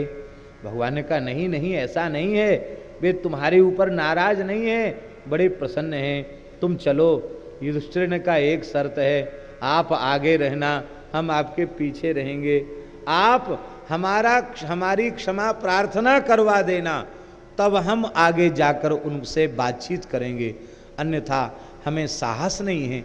हम अपना यह काला मुंह कैसे दिखावें पितामह को। और ऐसा हुआ है महाराज जी, ठाकुर जी ने सिफारिश की है, ठाकुर जी ने सिफारिश की है युधिष्ठिर की। और जब ठाकुर जी ने सिफारिश की है तो भीष्म जी का गला भराया। बोले महाराज जिसकी सिफारिश आप कर रहे हो, जिसकी धर्मशीलता को आप प्रमाणित कर रहे हो, वो युधिष्ठिर कितना भाग्यशाली है। आओ बेटा युधिष्ठिर, आज भरतवंश तुम्हारे जैसे रत्न को पाकर धन्य हो गया। मैं तुम्हें आशीर्वाद देना चाहता हूं। और भीष्म जी ने छाती से लगाया है, युधिष्ठिर का मस्तक सूंघा है, अपने दोनों हाथ सिर पर रखे हैं। आज मैं बहुत प्रसन्न हूं, बहुत प्रसन्न हूं। तुमने वही किया जो एक धर्मनिष्ठ क्षत्रिय को करना चाहिए। जाओ, आशीर्वाद है हमारा। इसलिए युधिष्ठिर ने कहा त्वाम अग्रतः पुरस्कृत्य भीष्मं यास्यामहे वयम्, हम लोग भीष्म जी के निकट जाएंगे। अब तो महाराज दूसरे दिन सब तैयार होकर के भीष्म जी के पास पहुँचे। महाराज जी भीष्म जी के चरणों में सबने प्रणाम किया है, भगवान ने भी प्रणाम किया है, पर भीष्म जी ने नेत्र खोले हैं और भीष्म जी ने मुस्कुरा करके कहा प्रभु अब हमको तो आपने बाण की सैया पर पौड़ने का नाटक दे रखा है, हम चाह के भी उठ नहीं सकते। अब तुम्हारी जो इच्छा हो, चाहे सिर पे हाथ धरो और चाहे पैरों पर मस्तक रख दो, हम तो पराधीन हैं, आपके अधीन है, जैसे में आपकी राजी आवे वैसा कर लो। पर मेरी इच्छा है, मैं आपका स्तवन करना चाहता हूँ। हा। उस समय नेत्रों को खोलकर भगवान की रूप सुधा का पान किया है। ध्यान करें, भगवान ठीक पितामह के चरणों की ओर खड़े हैं। शीतल मंद सुगंधित पवन बह करके पितामह की नासिका में भगवान के श्रीअंग की सुगंध जा रही है। भगवान का पीतांबर हिल हिल करके पितामह के चरणों का स्पर्श कर रहा है। मानो भगवान विचार कर रहे हैं, मैंने उद्धव से कहा था निरपेक्षम मुनिम शांतम निर्वैरम समदर्शनम अनुब्रजाम्य हम नित्यम पूजयेत्यंघ्रि रेणु भी। इन लक्षणों से संपन्न पितामह सामने उपस्थित हैं, आज मैं क्यों ना अपनी इच्छा पूर्ण कर लूं। पितामह निरपेक्ष हैं, मुनि हैं। आप बताइए कितने अवसर आए शासन सत्ता उनके अधीन हो जाती, लेकिन इनके जैसा निरपेक्ष कौन होगा। मननशील मुनि हैं, सरसैया पर पड़े होने पर भी भगवान का स्मरण कर रहे हैं, शांत हैं, निर्वैर हैं, समदर्शी हैं। भगवान ने कहा सारे लक्षण घटित हो रहे हैं, इस भक्त की चरण रज में प्राप्त करूं। भगवान का पीतांबर मानो चरण तल का स्पर्श करके भगवान को चरण रज प्रदान कर रहा है। हृदयस्थम पूजयामास, बाहर खड़े हैं भी भगवान, पर बाहर वाले भगवान का पूजन नहीं किया, भीतर वाले भगवान का पूजन किया। भीष्म जी ने क्यों किया? बोले बाहर वाले ना हमारे बुलाने से आए, ना हमारे रोकने से रुकेंगे, लेकिन मेरे हृदय में जो ठाकुर जी बैठे हैं उनकी हिम्मत नहीं है जो हृदय छोड़ के निकल जाएं। इसलिए जो अचल विग्रह विराजमान है हृदय में, उनका पूजन किया है। और ये पंडित लोग जानते हैं, पूजन सब संपन्न हो जाने के बाद फिर क्या होता है? आप बताइए क्या होता है उसके बाद? संपूर्ण पूजन संपन्न हो जाने के बाद, आरती आदि हो जाने के बाद फिर विशेषार्घ्य होता है। होता विशेषार्घ्य कि नहीं? गणेश पूजन करते तो रक्ष रक्ष गणाध्यक्ष रक्ष त्रैलोक्य रक्षक कह करके उनको अर्घ दिया जाता है, उसको विशेषार्घ्य कहते हैं। भगवान के चरणों में पितामह विशेषार्घ्य अर्पित कर रहे हैं। किस चीज का विशेषार्घ्य? अपने नेत्र रूपी अर्घों में प्रेम का जल भर करके वे विशेषार्घ्य अर्पित कर रहे हैं। उनके नेत्रों से जो प्रेमाश्रुधारा बह रही है, मानो भगवान के चरणों में संपूर्ण पूजन संपन्न करने के बाद वे विशेष अर्घ्य अर्पित कर रहे हों। बहुत सुंदर स्तुति है। दक्षिणायन मास समाप्त हो चुका है।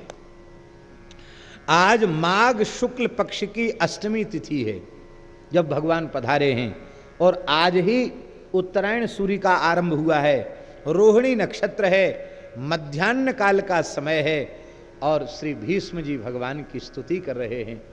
इसी को महाभारत में श्री भीष्मस्तवराज कहा गया। जैसे सनत कुमार संहिता का श्री रामस्तवराज अत्यंत प्रसिद्ध स्तोत्र है, भगवान श्री राम के स्तोत्रों में उसे स्तोत्र नहीं कहा जाता, स्तवराज कहा जाता है, संपूर्ण स्तोत्रों का राजा है। इसी तरह से हमारे भगवान श्याम सुंदर श्री कृष्ण के समस्त स्तोत्रों में भीष्म जी के द्वारा किया गया स्तोत्र स्तवराज कहा जाता है, संपूर्ण स्तोत्रों का राजा है। भीष्म जी ने स्तुति की है। और महाराज जी उस समय कितने महात्मा आ गए हैं, अब ध्यान पूर्वक सुनिए, कितने महात्मा आए हैं।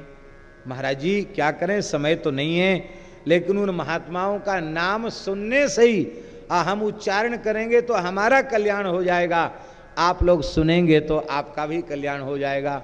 इतने पवित्र नाम है महाराज, ध्यान से सुने कौन कौन महात्मा। सर्वश्री, सर्वश्री इसलिए लगा दिया कि सबको श्री जी के बिना बोलना नहीं चाहिए, इतनी लंबी सूची है कि इसलिए सर्वश्री व्यास जी, नारद जी, देवस्थान, वात्स्य, अस्मक, सुमंत, जैमिनी, पैल, शांडिल्य, देवल, मैत्रेय, असित, वशिष्ठ, कौशिक, हारीत, लोमस, दत्तात्रेय, बृहस्पति, शुक्र, च्यवन, सनत कुमार, कपिल, वाल्मीकि, तुम्बुरु, कुरु, मौदगल्य, परशुराम जी, तृणबिंदु, पिप्पलाद, वायु, संवर्त, पुलह, कच्छ, कश्यप, पुलस्त्य, क्रतु, दक्ष, पराशर, मरीचि, अंगिरा, काश्य, गौतम, गालव, धौम्य, विभांड, मांडव्य, धौम्र, कृष्णानुभौतिक, श्रेष्ठ ब्राह्मण, उलूक, महामुनि, मार्कंडे, भास्करी, पूर्ण, कृष्ण, शुक, धार्मिक सूत आदि आदि महात्मा वहां उपस्थित थे। भागवत में भी सुखदेव जी स्वीकार किया है, सुखदेव जी भी उस समय वहां उपस्थित थे। माने आप विचार करें, इस ब्रह्मांड की श्रेष्ठ सभी विभूतियां वहां उपस्थित हैं। आज कितना अद्भुत अवसर है महाराज। कोई पापी से पापी मनुष्य हो, यदि उसके प्राण त्याग के समय कोई एक महात्मा आ जावे, उनकी करुणा भरी दृष्टि पड़ जाए, तो वो पापी भी पतन के गर्त में नहीं जाता, भगवान के धाम को पाने का अधिकारी हो जाता। आज ब्रह्मांड के सारे महात्मा घेर करके बैठे हैं भीष्म जी को, ये है सौभाग्य। इसलिए भगवान से प्रार्थना करो, जब ये शरीर की अंतिम श्वास निकल रही हो, उस समय बेटा बेटी न घेरे हों, दुनियादारी के लोग न घेरे हों, संतों के बीच में पड़े हों, उद्दाम कीर्तन हो रहा हो, संकीर्तन हो रहा हो, इस अवस्था में हमारे प्राण जाएं, ये ठाकुर जी से प्रार्थना करनी चाहिए। इतने ऋषि मुनि वहां विराजमान हैं, बड़ी सुंदर शोभा हो रही है। कहते महाराज, जैसे अनंत नक्षत्रों के बीच में चंद्रमा की शोभा होती है, ऐसे लगता है मानो भीष्म जी चंद्रमा हैं और इस सब नक्षत्र के रूप में उनको घेर करके बैठे हुए हैं। सुंदर भगवान की स्तुति की है। भीष्म उवाच आरिराधई सुकृष्णम वाचम जिगदिशाम याम तया व्यास समासन्या प्रियताम पुरुषोत्तमः। मैं श्री कृष्ण की आराधना की इच्छा लेकर अपनी वाणी का समर्पण श्री कृष्ण चरणों में करना चाहता हूँ। चाहे वह व्यास युक्त वाणी हो, चाहे समास युक्त वाणी हो, हम उनके चरणों में समर्पण करते हैं, भगवान प्रसन्न हो जाएं। बहुत सुंदर सुंदर श्लोक हैं। सूर्यात्मा भगवान को नमस्कार है, जो 12 रूपों में प्रकाश, 12 सूर्यों के रूप में प्रकाश करते हैं। सोमात्मक भगवान को नमस्कार है, अग्नि स्वरूप भगवान को नमस्कार है, ज्ञानात्मक भगवान को नमस्कार है, वेदात्मक भगवान को नमस्कार है, और अंत में कहते होमात्मक भगवान को नमस्कार है, यज्ञात्मक भगवान को नमस्कार है। चतुर्भिश्च चतुर्भिश्च द्वाभ्याम पंचभिरेव च हूयते च पुनर्द्वाभ्याम तस्मै होमात्मने नमः। है ये भीष्मस्तवराज का स्तोत्र है। चतुर्भिश्च, चतुर्भिश्च कौन? आश्रावय। कितने अक्षर हैं इसमें? आश्रावय, ये 4 हो गए।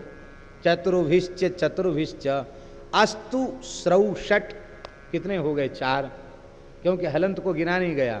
तो चतुर्भिश्च चतुर्भिश्च द्वाभ्याम यज, ये द्वाभ्याम हो गए। पंचभिरेव च, ये यजामहे, ये 5 अक्षर हो गए। पंचभिरेव च अहूयते च पुनर्द्वाभ्याम, फिर वसट में द्वाभ्याम। ये वेद के मंत्र का उदाहरण है।